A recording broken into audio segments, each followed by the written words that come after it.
जहन्नम जिसमें वो झुलसे जाएंगे, बहुत ही बुरी क़यामगाह। ये है उनके लिए, पस वो मज़ा चखेंगे खौलते हुए पानी और पीप लहू का।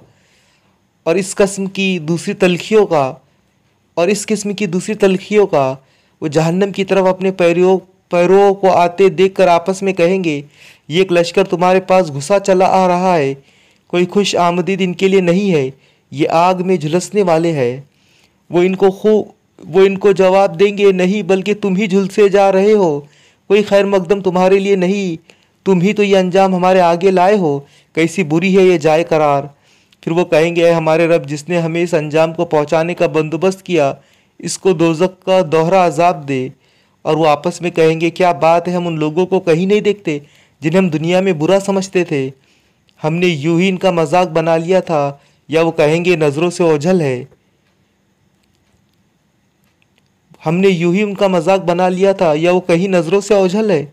बेशक ये बात सच्ची है, अहले दोज़ख में से यही कुछ झगड़े होने वाले हैं।